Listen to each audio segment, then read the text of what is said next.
የአላህ ሰላምና እዝነት የነቢያቶች መደምደሚያ በሆኑት የአላህ መልእክተኛ ነብዩ መሐመድ ላይ ይስፈን። የተወደዳችሁና የተከበራችሁ ውድ የዋይቲ ተመልካቾቻችን ሰላምታችን በያላችሁበት ይድረሳችሁ። አሰላሙ አለይኩም ወራህመቱላሂ ወበረካቱ። ይህ ከተጻፈው የተሰኘው ፕሮግራማችን ነው። በዚህ ዝግጅት የተጻፉ ወርቃማ የኢስላም ታሪኮችን የምንዳስስበት በመሆኑ እኔ ራህመት ታጁ ፕሮግራሙን አዘጋጅቼ ወደ እናንተ ያደረስኩ አብሬያችሁ ቆያለሁ። እስከ ዝግጅታችን ፍጻሜ አብራችሁን ቆዩ። ከተጻፈው ክፍል 9 ይቀጥላል።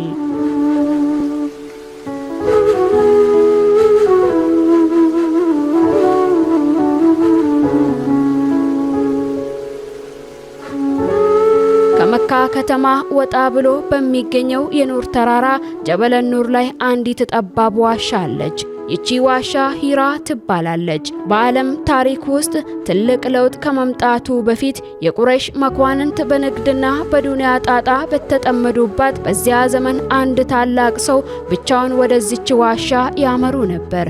እሳቸውም ሙሐመድ ሰለላሁ ዐለይሂ ወሰለም ናቸው።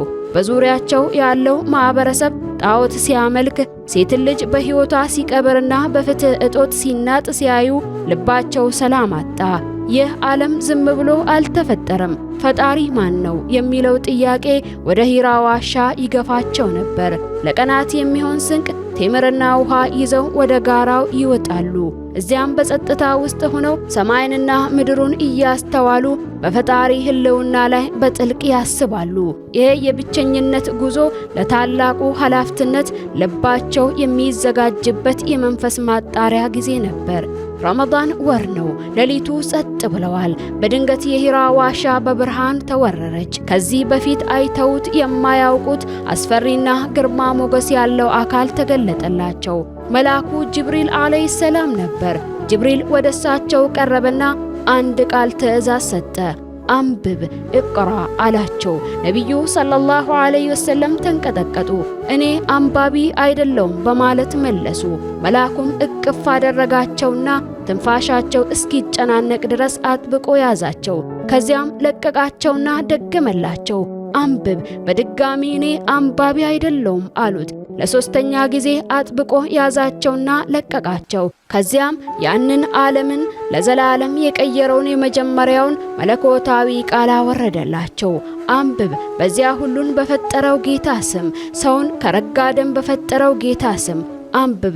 ጌታ በጣም ቸር ነው። ያ በብህር ያስተማረ ሰውን ያላቀውን ሁሉ ያሳወቀ ሲሆን እነዚህ 5 አንቀጾች የጨለማን ዘመን ማብቂያና የብርሃን ዘመን መጀመሪያ ነበሩ።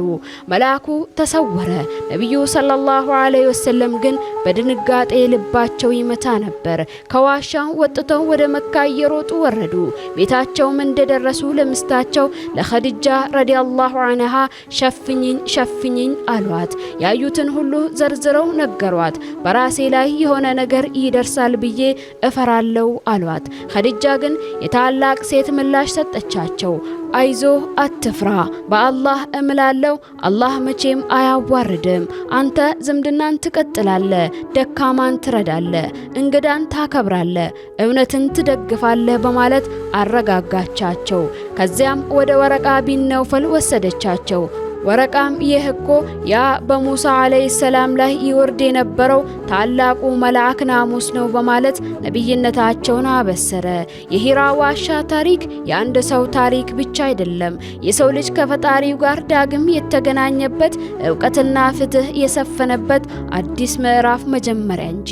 የተወደዳችሁና የተከበራችሁ ውድ ተመልካቾቻችን ለዛሬው ያዘጋጀንላችሁ ከተጻፈው ክፍል 9 በዚሁ ተጠናቀዋል። በክፍል 10 እስከምንገናኝ ድረስ የአላህ ሰላም ከናንተ ጋር ይሁን። ወሰላሙ አለይኩም ወራህመቱላሂ ወበረካቱ።